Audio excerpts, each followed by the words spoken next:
चवीला नेहमीपेक्षा वेगळ्या लागणाऱ्या खुसखुशीत अशा कमी साहित्यात बनणाऱ्या गुळ खोबऱ्याच्या कापण्या आज आपण बनवणार आहोत।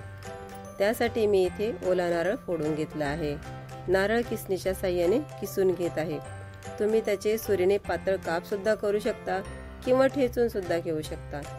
संपूर्ण खोबरं मी किसून घेतलं आहे, त्यामुळे ते मिक्सरला पटकन बारीक होईल। मिक्सरच्या भांड्यात किसून घेतलेलं खोबरं घालून घ्यायचं आणि आता पाण्याचा अंदाजा घेत घेत ते फिरवून घेते आहे। बारीक पेस्ट तयार झालेली तुम्ही बघू शकता। मस्त बारीक पेस्ट तयार झाली आहे। सर्व खोबऱ्याची पेस्ट करून घेतली आहे। पाण्याचा खूप कमी वापर केला आहे। गॅसवर पॅन ठेवला आहे आणि बारीक केलेली पेस्ट त्यामध्ये घालून घ्यायची। चवीनुसार गूळ घालून घ्यायचा। चांगले मिक्स करून घ्यायचे। गूळ वितळण्यासाठी पाणी घालायची आवश्यकता नाही। वेलची पावडर घालून घ्यायची, सुंठ पावडर घालून घ्यायची। सर्व मिश्रण एकजीव करून घ्यायचं। हलकासा ओलसरपणा असायला हवा। हे मिश्रण जास्त कोरडं करू नये। तयार मिश्रण थंड होण्यासाठी एका प्लेटमध्ये काढून घ्यायचं। 15 ते 20 मिनिटात थंड झाल्यावर त्यात लागेल तसं गव्हाचं पीठ घालून मळून घ्यायचं। इतर कुठलेही पीठ आपल्याला वापरायचे नाही। रवा सुद्धा वापरायचा नाही। सारणाच्या ओलसरपणातच पीठ मळून घ्यायचं। पाण्याचा अजिबात वापर करायचा नाही। 1 वाटी पीठ इथे लागलेलं आहे। सारण पिठामध्ये एकजीव करून घ्यायचं। खोबऱ्याची आणि गुळाची चव खूप छान लागते। अर्धा चमचा तेल घालून पुन्हा एकदा पीठ आपल्याला मळून घ्यायचे। पीठ जास्त पातळही नको किंवा कडकही नको, या प्रमाणात आपल्याला पीठ मळून घ्यायचंय। आणि बघा असं मध्यम पीठ आपल्याला हवं आहे।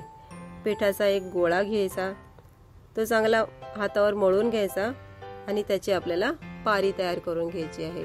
पारी आपल्याला पोळपाटावर लाटून घ्यायचे, त्यासाठी मी इथे घेतला आहे पोळपाट। आणि आता त्यावर आपल्याला पिठाचा किंवा तेलाचा वापर करायची आवश्यकता नाही। चपातीपेक्षा थोडी जाडसर चपाती आपल्याला लाटून घ्यायची आहे।